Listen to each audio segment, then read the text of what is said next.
Justin Fields has great comments in regards to DJ Moore and continues to show his development as a leader. We're also going to grade the Chicago Bears offseason overall since we're pretty much done making moves. And we're going to also debunk a rumor from CBS Sports. We're going to get into all that and more right after this. You are now tuned in to Chicago Bears Central, your number one place for all Chicago Bears news and content. What's going on, Bears fans? Welcome to another episode of Chicago Bears Central, your number one spot for everything Chicago Bears related. If you want to follow me right off the top, you can do so at CEO Haize. That's CEO Haize. You can also follow the show at Chi Bears Central on every social media platform that we're on. But let's go ahead and get into the content for today, fellas and ladies.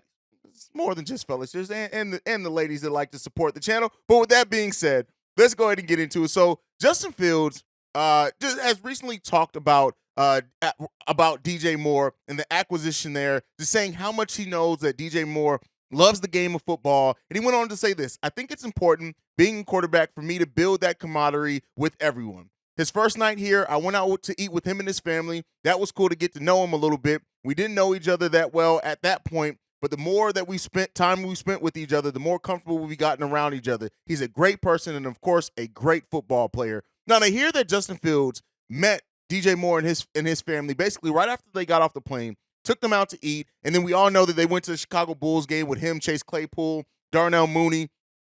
And, just how they've continued to build that camaraderie between them is going to be hugely important. The chemistry between a quarterback and his wide receivers can help take both sides even further. When you hear about Justin Fields and how he's continued to develop as a leader, right? We know that he's a franchise quarterback now. I think that's been firmly established. But you also want to have somebody who's going to be a leader and set the tone for your franchise. And that is what Justin Fields is doing, and that is what he's embracing. Yes, we need it to come. We need wins to come for this team to continue to solidify that. But Justin Fields and what the team has been able to do so far has just shown how much of a leader he is and how much of a benefit that can be for the Chicago Bears team. And hopefully it pays off with that chemistry on the field, right? We already know the chemistry he has with Darnell Mooney. He needs to build that with Claypool, build that with Moore, and he has that with Cole Kmet as well. And as they continue to just grow and develop as men, as players, and as teammates, we're going to hopefully reap the benefits of just seeing a well-oiled machine.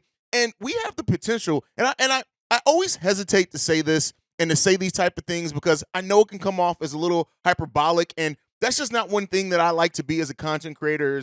I don't like to use much hyperbole, but I firmly believe this. Let me be clear in which I state this. I think that we are on the precipice of having the greatest Chicago Bears offense of all time, of the history of the Chicago Bears. I think we are setting that groundwork and setting that framework for us to have one of the best offenses that this franchise has ever seen. And keep in mind, we've never been a super high-powered offense consistently, right? And so we've had little flashes of that at times along Cutler's career of just, being a formidable offense. But I am talking about having one of those offenses that could potentially be one of the most dangerous offenses in all of the NFL when you just look at how things are stacking up. Yeah, we got to see how that offensive line is going to come together and how they're going to protect Justin Fields and how Fields is going to grow as a passer. But if those things happen, when you look at just the weapons we have in wide receivers, which you already named, having Robert Tonyan and Cole Kmet there at the tight end position, our running back room has been the talk of the town basically since the draft, and adding Roschon Johnson there to a running back core after Dante Foreman and Khalil Herbert, that is already shaping up to be a pretty damn good running back core as well. We have solid pieces all from top to bottom and probably already one of the more complete offenses on paper in Chicago Bears history. And so, and again, I say one of the most, not most yet, because it has to be proven on the field. They ain't proved a goddamn thing yet. And I try to keep that in perspective as well, but I am extremely excited about where this team is headed, and offense and defense, right? But specifically that offensive area, because that's where our leader is, right? That's where the franchise quarterback is on that offensive side. And as Bears fans, I don't want to call it spoiled, but we are used to having solid to great defenses throughout the history of the Chicago Bears. It's the offense. We have not always had the offense to support how good our defense has been in the history of this franchise.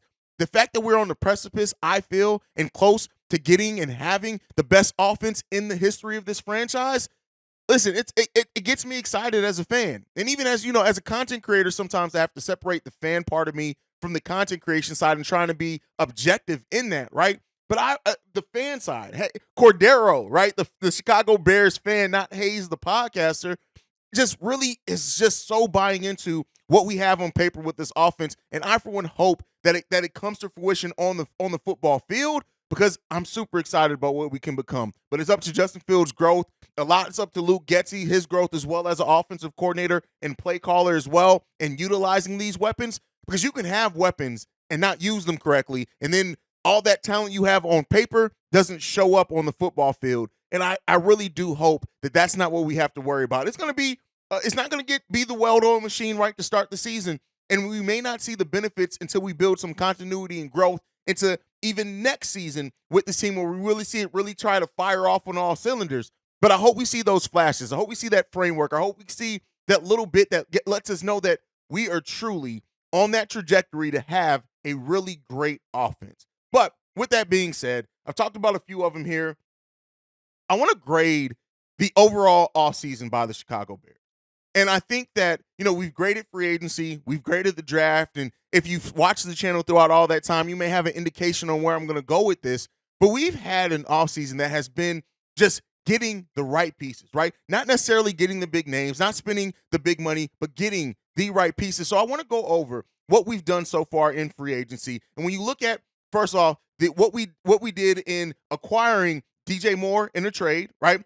Getting TJ Edwards, Robert Tonyan, Tremaine Edmonds, Andrew Billings, Nate Davis at that guard position, DeMarcus Walker at the edge, Dante Pettis we re-signed. I don't really look at that as an acquisition. Dante Foreman as well. Those were key signings or re-signings by the Chicago Bears, or trades early in the free agency period. And then when you look at what we added in the draft, Darnell Wright, Javon Dexter, Tyreek Stevenson, Zach Pickens, Roshan Johnson. That's not even to name players like Terrell Smith, who can come in and show something. Tyler Scott, who can come in, who may be able to find himself a role even in his rookie year.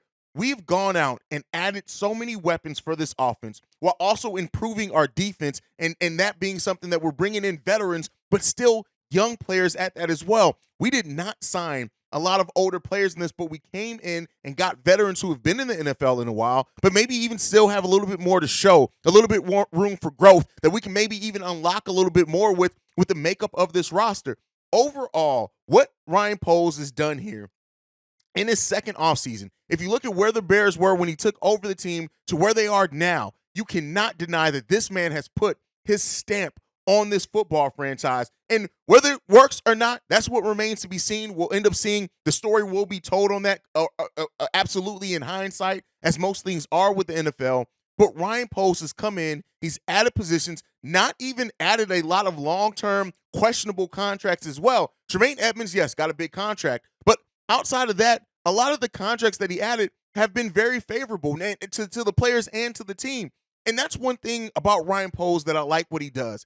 He's not just living in the moment. He's also looking towards the future, because he knows that he's going to have to add other things to the team. He knows that there may be a pivot coming at times for this team at certain positions. And he's operated in the sense that, yeah, I'm going to prepare my team for now, but I don't want to do anything or make any deals that may end up long-term hurting this team. Opposite of what the Chicago Bulls do, unfortunately. But go to Chicago Bulls Central to hear my gripes with that team. But really looking at what he's done, to me, free agency was nothing less. I don't see how you can give free agency nothing less than a B+ to A- for the Chicago Bears. And the draft, the way that we operated the draft, and just using the first overall pick to net us as many assets that we got back. Yeah, we won't know the full story on that until we get that future first and stuff, and actually use that in the draft for the full story to be told on that. But we went out and got Justin Fields, a true number one wide receiver, at a time where somebody like me thought, hey, the Bears may address the trenches, they may address these things first, and wide receiver may be something that they may have to address later. And Ryan Poles went out and got the deal done that brought us both. We've had quietly a really good offseason. When you look even at players that left the team, the only player really that left this team that is a huge question mark to be able to go somewhere else and just perform out of their mind is really David Montgomery, right? Nobody's worried about, so to say, Riley Reif and what he's going to do elsewhere. I don't think anybody's worried about Sam Mustipher signing with the Baltimore Ravens. Ryan Poles brought the right players back. There's questions around David Montgomery because we all love Monty, don't get me wrong. But when you go out and then still get value in Dante Foreman and bringing in Roschon Johnson in the same offseason that you lose David Montgomery in, I call that a pretty damn good pivot. And it could end up paying off better in the long term for the Chicago Bears once we see how Roschon Johnson actually develops. Ryan Poles has done a masterful job, in my opinion, this offseason. And giving the Bears total offseason, I got to give it an A-. That's where I sit on it.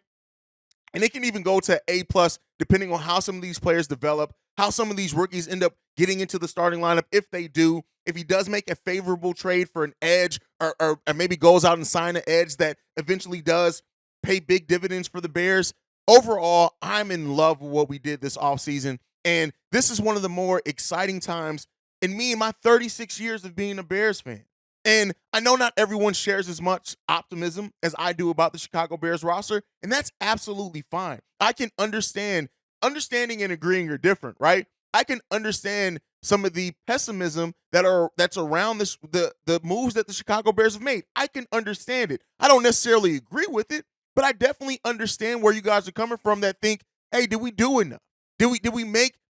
Is passing up on Jalen Carter, is that going to be such a black cloud over other things that happened in this draft that we're still going to eventually look back and say, no, we missed because of that move alone? I understand the pessimism around there. I understand the doubt around it, because when it's all said and done, everything has to be proven on the field. And that's kind of what I always go back to. And, talking about my excitement, talking about any kind of projections with the Bears, it all has to come back to the Bears being a better team on the football field. And that's the part we have not gotten to see, whether true or not yet. And so as we go forth into the season and start, getting able to see those things and how the Bears fare, and as many close games as the Bears were in last year, right? The Bears could have really had about 7 wins last season if just execution or some slight things or penalties or turnovers went their way better, more in their favor than what it did. But the woulda, coulda, shoulda doesn't matter. You don't get coulda wins on your win-loss record. But hopefully this Bears team has done enough. It's done enough, and that they will improve in those areas. I would like to say that I expect the Bears to be at least a wild card entry this year in the playoffs, but it still has to be shown on the football field. And as excited as I am about this team, as much as I see the potential in this team, both on offense and defense, for us to have maybe a offense and defense that both ranks above the average in the NFL, it all still has to be shown. And until we actually see it and we're talking about it happening in fruition, I will always be able to understand people being more pessimistic about this team maybe than what I am. But I'm riding a high right now. We'll see how long it takes me before I come crashing back down. If I'm brought back to reality, oops, there goes gravity. Shout out if you get that. But if I'm brought back to reality once they start lacing things up and playing the real games and they start meaning something. But as of right now, Ryan Poles has done a great job at restoring my faith in this franchise and my faith in where our ceiling is heading into the season. And that's really all the offseason is about, is putting your players and your team in the best situations possible. And I really do think that we've done that. I think we've gotten acquisitions that make sense to the roster. Maybe don't have the biggest names. Maybe didn't have the most didn't fill up the stat sheet in the most impressive way.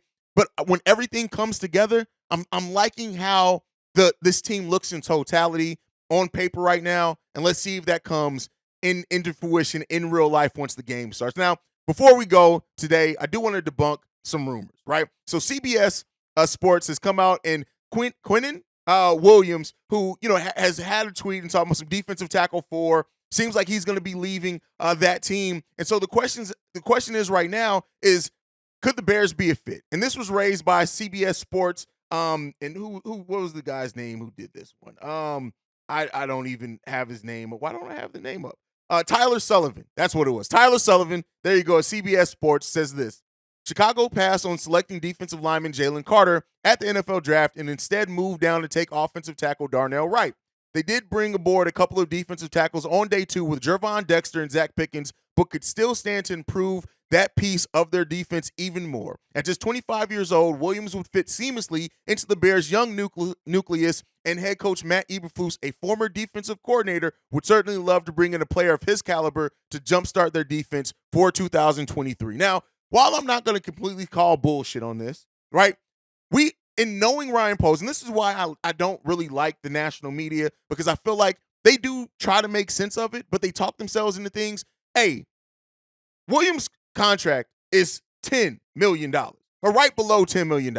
And as we know with Ryan Poles is that if he feels he can get better overall value by paying cheaper, he's not necessarily going to swing for the big money contracts. Now, not that $10 million is anything crippling for a franchise or anything like that, but Quentin Williams is still looking to get paid in his next contract on top of that. When you have already brought in Billings, right, and you've already brought in 2 defensive tackles that could both be 3 techs or be versatile for you, I don't necessarily see if the Bears are going to make a trade and give up assets, it's going to be for that interior defensive line position because of what we have there. That's my personal opinion. I just don't see it happening with how Ryan Poles has managed this team thus far.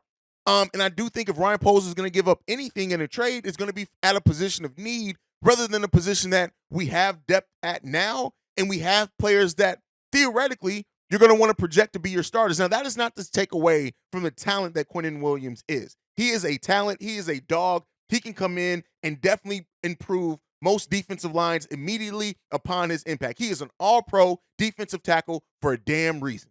I do not want to take away from that at all, right? Don't want to take away. This is not at all to crap on the player at all. That's not what this is meant to do.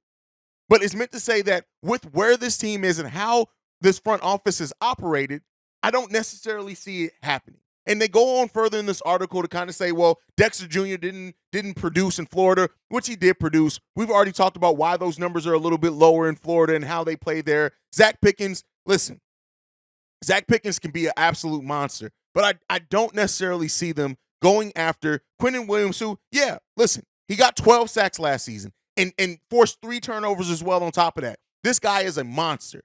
I just don't know necessarily if I see Ryan Poles going after that with a extension looming for Williams on top of that, and he's already rumored to want an extension upwards of about $90 million. I don't see it happening. I could be wrong. Bears fans, let me know what you guys think on it down below. But that's it. That's my time for today. Make sure you guys also get in mailbags. Tomorrow's a mailbag episode and Saturday. But make sure you're following the show at Shy Bear Central. You can send us any feedback, questions, comments, concerns, ChicagoBearCentral@gmail.com. Lastly, if you want to leave a text message and or voicemail for our mailbag episodes on Fridays and Saturdays, the number to do so, 773-270-2799. We are the #1 spot for everything Chicago Bears related because of you guys. And like I like to end every episode on, bear down. Love you guys. Peace, y'all. This has been a presentation of the Break Media.